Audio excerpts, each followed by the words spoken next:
vamos começar por 1 João 3 e nós vamos lá para Mateus 6:25, tá bom? Então a mensagem é sobre vida de filho, sua identidade e a identidade da igreja, que somos nós. Essas paredes não são sagradas. A igreja não é isso aqui, nem isso aqui. Não existe isso. O piso é sagrado, esse solo aqui é sagrado, esse ambiente aqui, Deus está aqui. Deus está aqui. Para quem se entregou a Cristo, bata no peito e fala: Deus está aqui. Aqui. Não é aqui. Não é aqui. Aí talvez você diga: mas não é aqui porque nós estamos provisoriamente nesse lugar. Não. Até quando a gente for para um lugar fixo, até quando nós inaugurarmos a igreja num outro lugar, Deus também não estará lá. O lugar fixo da igreja Vida de Filho será um lugar reservado para a gente se reunir, um edifício, ou uma loja, ou uma casa. É um lugar como qualquer outro. Quando que a presença de Deus se faz presente? Quando nós, pessoas, o Evangelho é sobre pessoas. Então nada do que a gente faz, nada do que a gente fizer, se não for pelas pessoas, por gente, não faz sentido, porque o Evangelho é exatamente sobre isso. Então o poder de Deus flui porque pessoas estão reunidas. Porque se não tem ninguém aqui nesse lugar, que sentido tem esse lugar? Seja ele qual for. O lugar só tem sentido e ele se torna uma igreja com as pessoas reunidas. Quando a gente acaba qualquer lugar que for, quando a gente acaba aquele momento da gente se reunir, cada um vai para sua casa, o que tem aquele lugar? Esse é o entendimento do Novo Testamento. Esse é o entendimento da Nova Aliança.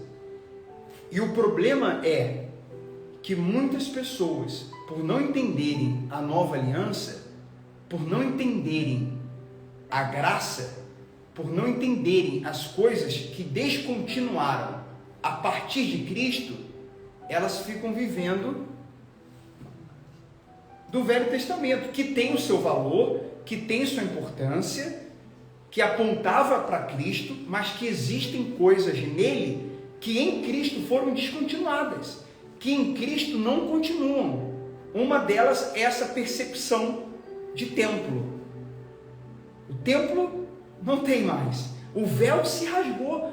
E as pessoas que não entendem a nova aliança, elas ficam costurando de novo na sua vida um véu que Cristo rasgou. Não costure o véu que Cristo rasgou, pessoal. Não costure o véu que Jesus foi na cruz rasgar. O véu que separava já não separa mais. E muitos pregadores, igrejas, membros, muitas pessoas no geral, ficam costurando esse véu. Na época desse véu, na antiga aliança havia um véu, havia um santuário, havia um sacerdote, já falamos isso, havia um local, havia um templo, e aí você ia no templo para falar com Deus, e mesmo assim só entrava no Santo dos Santos aquela pessoa ali, havia uma pessoa ungida, uma pessoa separada para isso, então o acesso, havia um sacrifício de animais para perdão de pecados. Então havia tudo isso. Quando Cristo foi para a cruz, o véu rasgou. O que tinha depois do véu? Outrora, a Arca da Aliança, o maná, havia as tábuas da lei. Quando o véu se rasgou, nada dessas coisas estavam além do véu. Nada. E o véu se rasgar significa agora o templo não é um espaço físico. E a Bíblia vai falar isso, que Deus não habita em templos feitos por mãos humanas. Ele habita em pessoas que se entregam para Cristo. Então, as pessoas que se entregam para Cristo são o templo de Deus. Se você tem 1,90 m, você é um templo maior. Eu, com 1,60 m e pouco, eu sou um templo menor. Mas somos todos templos do Espírito Santo. E esse é o único templo que ele habita. Pessoas. Então o templo é você. E igreja? Igreja não é você sozinho. Igreja não é você sozinho em casa. Igreja não é uma pessoa sozinha. Igreja não sou eu lendo minha Bíblia, ouvindo meus louvores sozinho. Igreja são quando as pessoas que são templos do Espírito se reúnem, se relacionam, se suportam, se ajudam, ensinam uma a outra, oram um pelos outros, com seus dons, cada uma com seus dons, serve ao outro, e quem ganha com isso são todos. E a gente se reúne para que nenhum de nós passe necessidade. Se alguém passar necessidade aqui, em algum momento, você, por favor, me comunique. Porque antes da gente comprar qualquer coisa física, cadeira, projetor, o púlpito tivemos que cancelar a compra porque não chegou para fazermos uma outra compra. Um detalhe, avisando aqui. Por isso que eu falei do púlpito há 3 semanas atrás e ainda estamos aqui sem ele. Houve um atraso e aí a gente cancelou no Mercado Livre para poder fazer um novo pedido. E aí leva mais tempo. Então, antes de a gente comprar púlpito, antes de a gente comprar cadeira, antes da gente comprar cruz, antes da gente comprar, inclusive a cruz foi doada, o gasofilácio ali foi doado, as coisas, tem várias coisas que estão sendo doadas, graças a Deus. Mas antes de comprarmos qualquer coisa física, que é importante para o funcionamento, o bom andamento da igreja, mas igreja não são pessoas, evangelho não são pessoas, então não faz sentido a gente comprar algo, comprar plástico. É importante, mas não faz sentido a gente priorizar o plástico. É importante. Por que é importante? É importante porque pessoas vão sentar aqui. Tudo é por causa das pessoas. Então, sim, se não for pelas pessoas, não faz sentido. Então, por que isso aqui é importante? Porque uma pessoa vai sentar aqui para ouvir a palavra. Se não fosse isso aqui seria um plástico, sem nenhuma importância. Então, entenda, evangelho é sobre pessoas. A igreja é sobre pessoas reunidas. Eu sou o templo, eu não sou a igreja, eu sou um templo. Eu sou a igreja quando eu me reúno com vocês. E a gente bate papo, conversa, se ajuda, ora um pelo outro. Isso é ser igreja. As pessoas também confundem. Então, vamos lá. 1 João diz assim: proclamamos a vocês aquele que existia desde o princípio, aquele que ouvimos e vimos com nossos próprios olhos e tocamos com as nossas próprias mãos. Ele é a palavra da vida. Aquele que é a vida nos foi revelado e nós o vimos. Agora testemunhamos e lhes proclamamos que ele é a vida eterna. Anunciamos aquilo que nós mesmos vimos e ouvimos, para que tenham comunhão conosco. E nossa comunhão é com o Pai e com seu Filho Jesus Cristo. Estas coisas, escrevemos essas coisas para que vocês participem plenamente de nossa alegria. Esse aqui é João capítulo 1. Agora eu falei 3, né? Acabei lendo 1. João 3:1. João 3:1. Aliás, desculpa, gente, vamos aqui no João 2:28, 2 versículos antes, porque aqui na Bíblia que eu estou usando está escrito assim: viver como filhos de Deus. Então depois vocês meditem em João, todo o capítulo 1, agora a gente está aqui no 2:28, a gente vai ler os dois versículos os dois últimos versículos do capítulo 2 e vamos ler o primeiro do capítulo 3. 1 João, a epístola de João, não é o evangelho de João, é a epístola. Desculpa aí. Diz assim: agora, filhinhos, permaneçam nele, para que quando ele voltar, estejamos confiantes e não nos afastemos dele envergonhados, porque sabemos que ele é justo. Também sabemos que todo que pratica justiça é nascido de Deus. Olha aqui, só um detalhe, gente. Eu não vou me esforçar para praticar a justiça para nascer de Deus. Eu vou me entregar a Cristo completamente, e essa minha entrega vai me fazer nascer de Deus.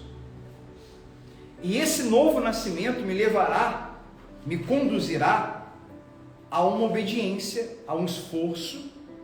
Essa obediência muitas vezes se dá de forma prazerosa pelo Espírito, e outras vezes ela se dá com uma decisão, com um esforço, com um sacrifício, porque por causa da carne, da luta do Espírito com a carne, às vezes eu não estou com vontade de fazer o que é da vontade de Deus. É essa carne que eu luto, que nós lutamos todos os dias, mesmo sepultada, há uma luta da carne com o Espírito, mesmo quem se entregou para Cristo, mesmo quem nasceu de novo. Então eu rejeito essa carne e faço aquilo que eu sei que é da vontade do meu Pai. Do meu Pai. Só que um detalhe, quando eu nasço de novo, a mudança que acontece no meu interior, quando uma pessoa nasce do Espírito, após se entregar para Cristo, é que essa carne que ela luta contra todo dia, antes lhe dominava, agora não domina. É uma luta, mas a carne não exerce mais domínio. É uma luta, mas que pelo Espírito ela vence. É uma luta que ela vence, mas há uma luta. Antes, ela lutava e não conseguia vencer. Na maioria das vezes, ou muitas vezes, aí entra aquela passagem de Paulo que a gente está sempre citando aqui. Paulo fala assim: o bem que eu quero fazer, eu não faço, e o mal que eu não quero fazer, eu acabo fazendo. Então, é a carne dominando, o pecado dominando, a natureza humana prevalecendo. Mas quando eu me entrego para Cristo, há uma troca de natureza, da humana para a natureza dele, uma natureza espiritual. Ele é gerado em mim. Ele é gerado em mim. O Espírito Santo me envolve e faz, na hora que eu me entrego.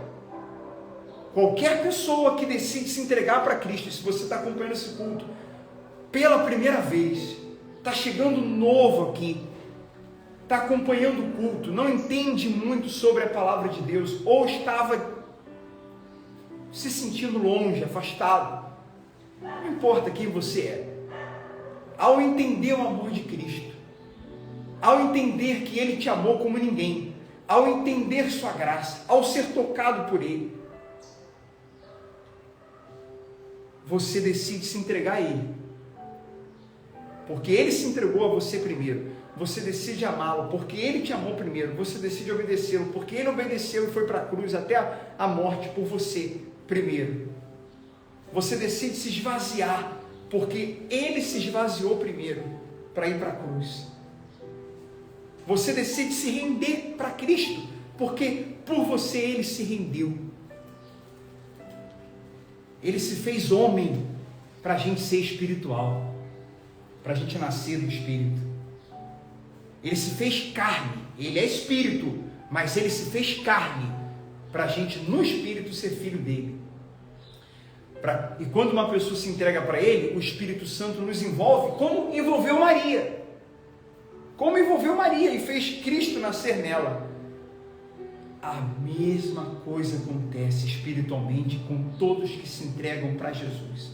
O Espírito Santo vem na entrega ali, mas é uma entrega mesmo, não é uma levantadinha de mão, não é a pessoa falar, né, com a boca apenas, eu me entrego, e isso não ser algo prático, uma fé comprometida, uma entrega, ela se entregou, como você casado, como Michele se entregou para mim, como eu me entreguei para ela no casamento, naquele dia lá, que a gente fez o voto. Aquele dia eu me entreguei para a Michele. Eu não tenho olhos para outra mulher, não tenho olhos, nunca tive, não tenho. Ela é única. E assim, fala aí, posso falar por você? Obviamente. Ah, então tá bom. Então, né, ela também não tem olhos para mais ninguém. Então, essa entrega de um para com o outro forma um casamento. Quando isso acontece com Jesus, entre nós e Jesus, ele é aquele que já se entregou. Ele é aquele que já se entregou há mais de 2000 anos aqui. Então, quando eu me entrego, o Espírito Santo vem e faz nascer em mim Jesus. Ele habita em mim, eu sou templo dele, como falamos. E ele agora me guia. O que a gente precisa entender, eu já falei e vou repetir, é que uma pessoa se torna filha de Deus. É nessa hora que uma pessoa se torna filha de Deus. Eu não me tornei filho de Deus quando eu nasci da minha mãe, Ana Jaqueline. Eu não me tornei filho de Deus quando minha mãe ficou grávida do meu pai, que está acompanhando aí o culto, João Carlos Fernandes dos Anjos. Eu me tornei filho de Deus. Eu era uma criação de Deus. Eu fui criado por Deus. Eu era uma criatura de Deus. Me tornei filho quando eu me entreguei para Cristo. E o Espírito Santo gerou Cristo em mim. O que muita gente, a gente já falou aqui algumas vezes, eu estou repetindo. O que muitas pessoas confundem, e que, por favor, não mais vocês devem confundir, é que a gente nasceu de novo, nós nos tornamos filhos, mas a gente precisa crescer em todos os sentidos, porque um bebê tem um pé ainda pequenininho, tem uma mãozinha ainda pequenininha, não fala, não anda, não entende muitas coisas, na verdade não entende nada, né? E depois ele começa a entender, o pezinho começa a crescer, a mão começa a crescer, o bebê começa a engatinhar, depois esse bebê vai começar a falar, e várias outras coisas, que ele vai crescer, vai crescer, vai crescer, vai crescer, meses, 1 ano, 2 anos, aí cai, levanta, faz coisa errada, se conserta, se arrepende, levanta, e aí quando cai não quer dizer não é filho de Deus, não nasceu de Deus, não tem o Espírito Santo, não, é simplesmente um bebê que está amadurecendo, que nasceu de Deus sim, mas está aprendendo, está melhorando, está crescendo, mas aí o legalismo, a falta de entendimento do Evangelho, a falta de entendimento da graça, a falta de entendimento da nova aliança, vai olhar para aquela pessoa que tropeçou, que cometeu um deslize, e dizer que não nasceu de Deus. Não nasceu de Deus. Fulano não nasceu de Deus. Não nasceu de Deus ou nasceu e ainda não amadureceu? Vamos diferenciar quem não nasceu de quem não amadureceu? Vamos diferenciar quem não nasceu e quem está amadurecendo, que no caso todos nós sempre vamos melhorar e amadurecer? É esse entendimento. Eu estou curioso, Marcelo. Uma pessoa que faz uma afirmação dessa, fulano não nasceu de Deus, Beltrano não nasceu de Deus, que sai por aí falando que os outros não nasceram de Deus, essa pessoa está falando isso de propósito ou é uma ignorância? Não sei te responder. Alguns é por legalismo mesmo, para ter controle e acabam ensinando errado. E outros é por falta mesmo de entendimento. Falta de entendimento. Ainda que pregue a palavra há 10, 20, 30, 40. Eu pregava há 15, 16. Se for somar o tempo ali de grupo jovem, passa de 17, 18. Já pregava a palavra. de jovenzinho, já pregava a palavra. E todo esse tempo não pregava correto, muitas coisas, muitas sim, mas muitas também não. Então faltava entendimento. Por que faltava entendimento? Porque faltava mergulhar no Evangelho. Porque faltava mergulhar, porque eu ficava no raso, porque a água ficava no meu umbigo. Ficava ali na beira da praia, na areia, assim, brincando, na onda ali. Sabe? Já foram à praia, gente? Faz tempo que não vão? Sim. Vamos no verão? Vamos. Então, aí ficava ali no raso, ali no rasinho. Aí eu mergulhava. Marcelo, você já mergulhou na palavra? Você já mergulhou? Mas Marcelo, eu te conheci e eu achava que você era profundo. Você mergulhava, às vezes você mergulhava. Sim, eu mergulhava, eu tentava ser profundo, eu tentava ensinar profundamente. Eu mergulhava sim, só que eu mergulhava ali, naquele mergulho que tinha que tomar cuidado para não bater com a cara na areia, porque estava tão rasinho. Como é que você vai mergulhar no raso? A gente tem que mergulhar onde? No fundo, né? Então, às vezes eu mergulhava e batia com a cara na... É igual criança, né? Você vê criança, não fica só no raso? Os pais, quando vão à praia, falam para os seus filhos, não vá para o fundo, fica só... A criança fica aí, tomando só caixote ali no rasinho. Nós pegamos o nosso barquinho e fomos. Pegamos a nossa prancha, ou barco, ou canoa, e passamos um pouco mais além da onde a onda quebra. E fomos para um lugar que não dava pé. Tiramos nossas boias. Porque também muitos usavam boias. E aí a gente mergulhou. E nós estamos nadando. Estamos vendo os peixinhos ali no fundo. A gente não via. A gente lê a Bíblia hoje e fala, meu Deus, eu não vi isso aqui. São os peixinhos lá no fundo, que só vê quando você vai para o fundo. São peixinhos que só vê lá. Aí você vê coisas bonitas lá no fundo. Alguém já fez mergulho? De você colocar aquela roupa, faça. Nunca é tarde. Vou marcar, dona Rosa, para a senhora fazer. Aí a senhora mergulha. Não, vai com uma pessoa. A gente já fez uma vez, né? Vai com um profissional, ele pode ir junto com você, todo o equipamento direitinho. Eu já fui, pastor. Já mergulhou? Eu já mergulhei lá em Fernando de Noronha. Calma aí, pô. Quer humilhar? Calma aí. Porque eu vou. Fernando de Noronha, pô, tô falando aqui, tô pensando. Eu tô pensando numa região dos lagos, lá no Rio. Eu já tava achando que tava, né, pensando alto. Muitos anos atrás eu sempre tive medo de mar. Não, tudo bem, se a senhora quer humilhar, tudo bem. Tudo bem, quem sabe, né, na misericórdia um dia nós vamos lá. Não, eu tô falando lá porque assim, eu morro de medo de mar. Mas lá a senhora fez mergulho? Eu fui no passeio lá, uma vez, já faz muitos anos atrás. Eu fui no passeio lá e estava assim, pela empolgação de todo mundo, né? Como vai aquelas pessoas lá. Foi mergulhar. Só para a gente não perder o foco. Mergulhou? Tá bom, depois a senhora me conta a história direitinho. Como é que foi? Mas vamos voltar. Os golfinhos, abracei os golfinhos. Golfinho. Existem coisas que só em alto mar. Só mergulhando. Assim também com respeito à palavra de Deus. Então vamos lá, vamos continuar aqui. Mas eu vou mergulhar no lugar que Ok. Vamos mergulhar, vamos marcar. Toda a igreja, vamos lá mergulhar. Aí diz assim, nós paramos no 2. Amados, não, no 2 não, no 1, né? Vejam como é grande o amor do Pai por nós, pois Ele nos chama de quê? Versículo 1, capítulo 3, 1 João 3. Veja como é grande o amor do Pai. Veja como é grande o amor do Pai por nós. Veja como é grande o amor do Pai por nós. Vejam como é grande o amor do Pai por nós, pois Ele nos chama de quê? De filhos.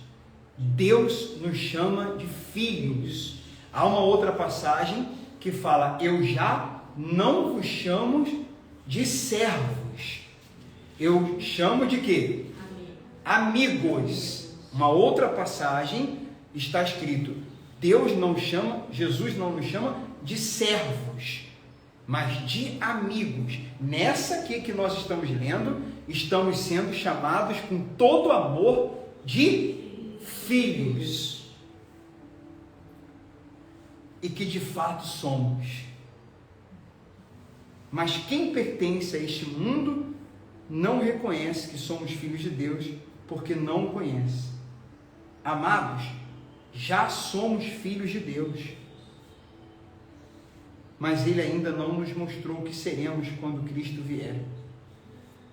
Sabemos, porém, que seremos semelhantes a Ele, pois o veremos como Ele realmente é. E todos que têm essa esperança se manterão puros, como Ele é puro. Essa esperança desse retorno dele, né? Essa esperança de sermos glorificados com Ele. Quem vive no pecado transgride a lei, pois todo pecado é contrário à lei. E vocês sabem que Ele veio para tirar nossos pecados, e nele não há pecado. Quem permanece nele não continua a pecar. Aqui entra aquela diferença. O filho, ele erra, porque ele é um ser humano. A gente ainda é ser humano. Um dia teremos o nosso corpo glorificado e seremos completamente espirituais quando Cristo voltar. Mas enquanto a gente está aqui, somos humanos, lutamos contra a carne. Ela não nos domina mais, porque nascemos de novo, nascemos do Espírito. Há uma nova natureza, porém, a carne está aí. Não vivemos mais no pecado, porque ela não nos domina. Quando ela nos dominava, a gente vivia no pecado. Agora a gente não vive mais no pecado, mas a gente peca. Não vive mais, não nos domina, mas a gente falha por causa da carne, por causa da nossa, por causa de sermos seres humanos. Por isso que a gente tem que buscar se santificar, orar, meditar, se relacionar cada vez mais com Deus, para que o Espírito prevaleça, para que a carne cada vez menos consiga ter espaço em nós, nessa luta da carne com o Espírito.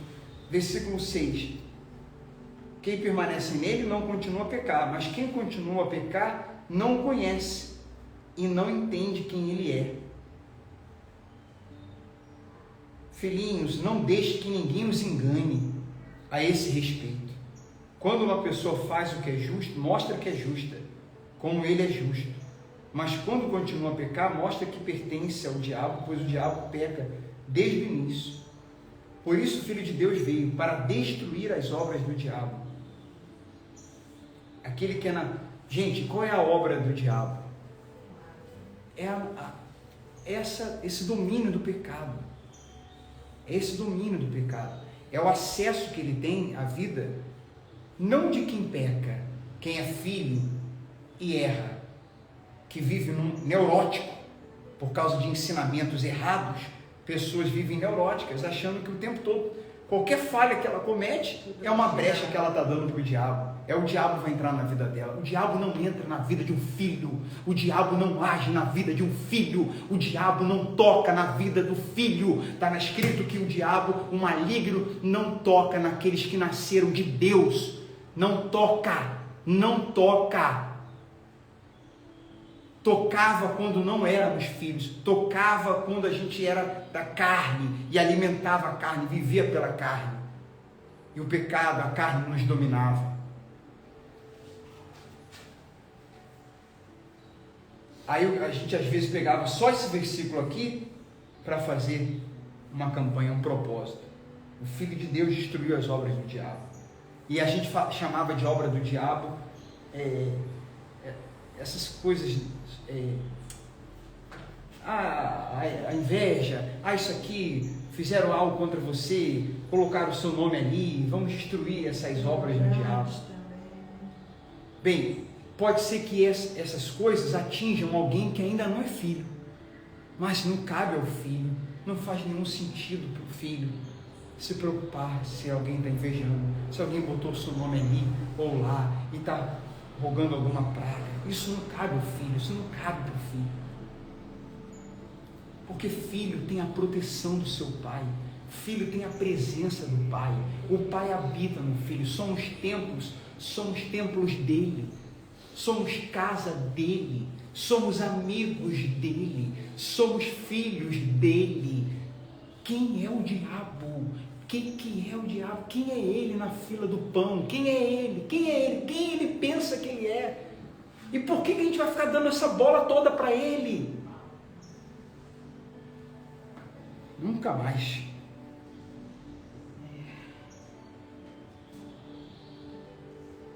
Aquele que é nascido de Deus não vive no pecado, pois a vida de Deus está nele. Meu Deus, somos filhos, somos amigos e a vida de Deus está em nós. Logo não pode continuar a pecar, pois é nascido de Deus. Gente, vocês estão entendendo que não é um esforço nosso danado para poder nascer, é uma entrega e a gente nasce. E aí, naturalmente, a gente não vai querer viver no pecado, a gente não vai ter mais prazer no pecado. A luta contra a carne está ali, mas a gente não deseja mais, porque agora a gente tem uma nova natureza. Então não é uma condição, eu não vou praticar a justiça para nascer de novo. Eu pratico a justiça porque eu nasci de novo. Eu não fico praticando a justiça para nascer de novo. É uma consequência, não é uma condição. Olha, gente, vocês podem repetir isso? É uma consequência. Não é uma condição. É uma consequência. Não é uma condição. Agora, isso é quando eu me entrego. Isso é quando eu morro. Eu tenho que morrer. Eu tenho que me negar para poder nascer de novo. Vai nascer, está vivo ainda. Não morreu, ainda não morreu.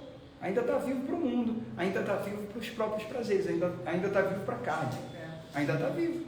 A carne está aí, dominando ainda. Mas quando eu mato, quando eu sepulto, quando eu me entrego, quando eu pego minha cruz, quando eu sou... Por isso que está escrito, eu fui crucificado com Cristo. Ou seja, ele se entregou, eu também me entreguei.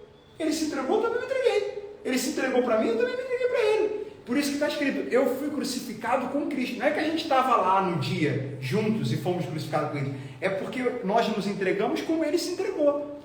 E aí continua a passagem. Eu fui crucificado com Cristo. Não vivo eu, mas Cristo vive em mim. É o Espírito Santo.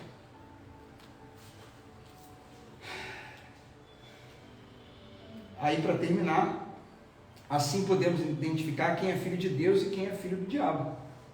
Quem não pratica justiça e não ama seus irmãos, não pertence a Deus. Lembra que a gente falou do amor? Antes da mensagem? Vou deixar Mateus 6 para a semana que vem.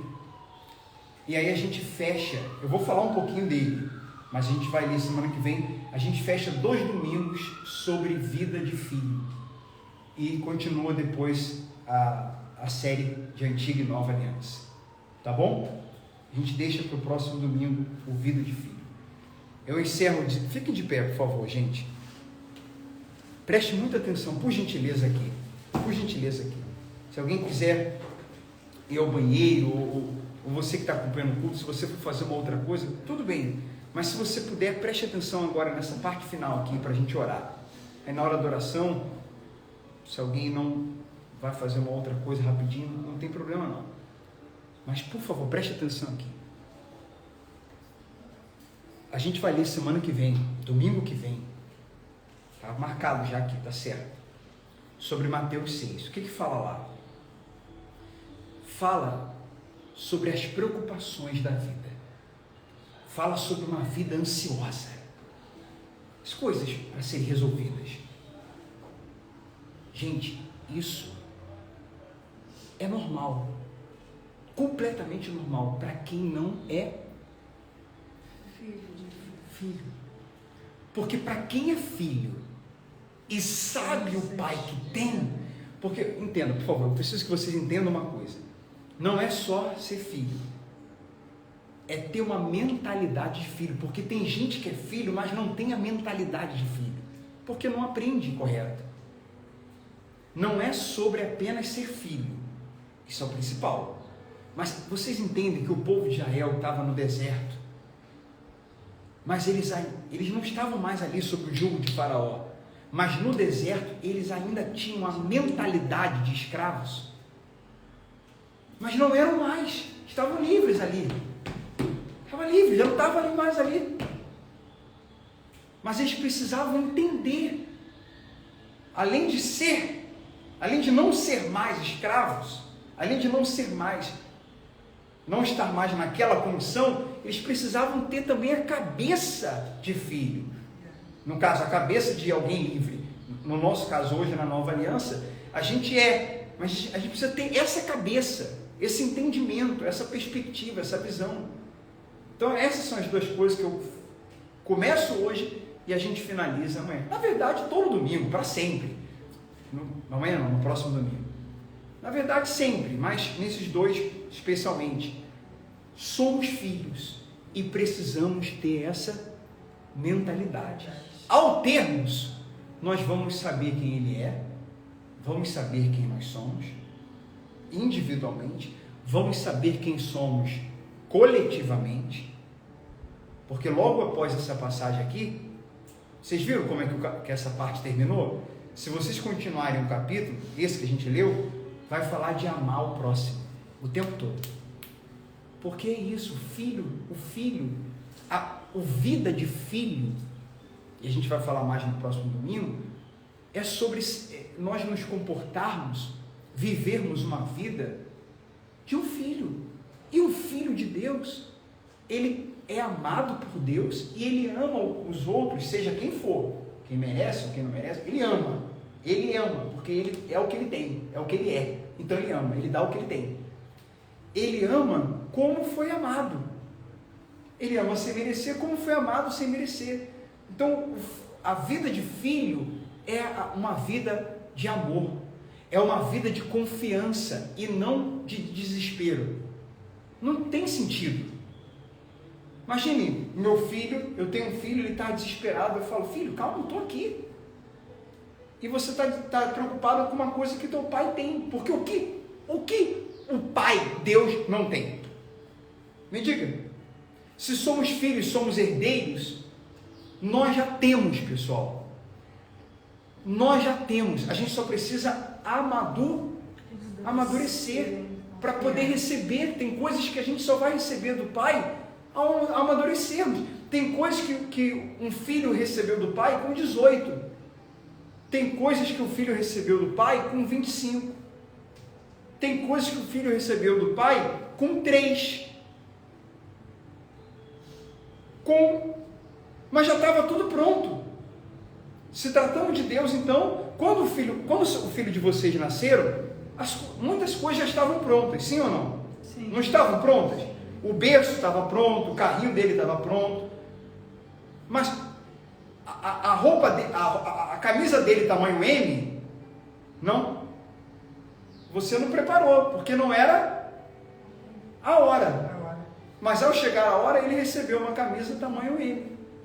Você deu a ele uma camisa tamanho P, tamanho 3, mas começou com tamanho 1, porque tem que amadurecer.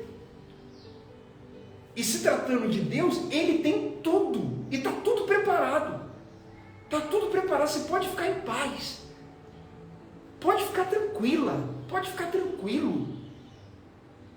Então, esse é o entendimento do Evangelho. Não cabe a riqueza, isso é relativo.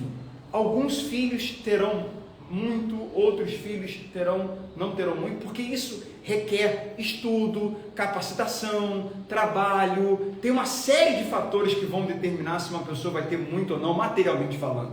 Agora, com respeito, requer fé, requer a intenção, para que Deus possa também acrescentar. Tem coisas que Deus não permite ou não dá, porque pode ser que a pessoa se perca. Então, Ele cuida da gente nos mínimos detalhes, o pai que cuida do filho nos mínimos detalhes. É isso que a gente vai ler mais semana que vem, nós vamos entrar mais nisso, nesse cuidado, nessa questão de ansiedade. Então, Deus, Ele trabalha como? Suprindo necessidades. E Ele espera que nós sejamos filhos contentes e não ingratos ou gananciosos. Filhos contentes, filhos que confiam no Pai. Não faz sentido um filho, eu encerro agora dizendo o seguinte, um filho chegar para o seu pai antes de dormir, uma criança, fala: pai, me leva ali na cozinha. Para quê, filho? Eu quero olhar a despensa para ver se vai ter coisa para comer amanhã. O filho não faz isso. O filho, ele simplesmente confia que ele vai acordar, ele é uma criança, e o pai vai, as coisas vão estar ali. O pai não vai deixar faltar. Bem, eu estou fazendo uma analogia do pai ser humano, que pode falhar, mas o pai, Deus, nunca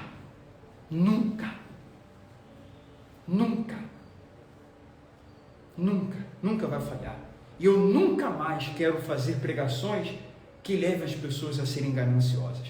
Nunca mais eu quero fazer pregações que levem as pessoas a acharem que filho de Deus é quem tem uma vida extraordinária em todas as áreas. Você é filho de Deus, então você tem que ter uma vida extraordinária na vida sentimental. E já. Mas calma, e o tempo de amadurecer? E o tempo de crescer? E o tempo de estar preparado? Calma. E outra, a tempestade vem para os filhos também.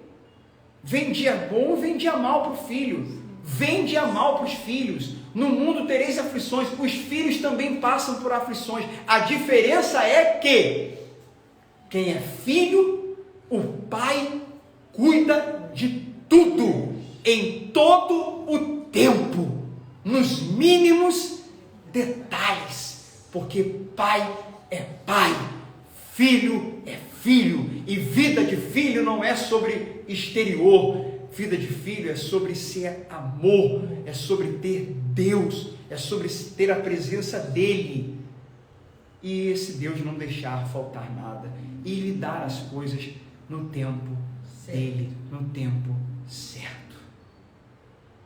Não combina ansiedade para um filho que sabe que é filho e que sabe o pai que tem. E esse pai é Deus, cheio de amor e todo-poderoso. Abraão conheceu esse Deus como todo-poderoso. Moisés conheceu esse Deus como o grande eu sou. A gente, depois de Jesus, na nova aliança, a gente conhece ele como Pai. Veja quantas vezes fala Pai no Antigo Testamento. Pouquíssimas. Quantas vezes o nome Pai está no Novo Testamento? São centenas. Jesus o tempo todo fala: meu Pai, o meu Pai.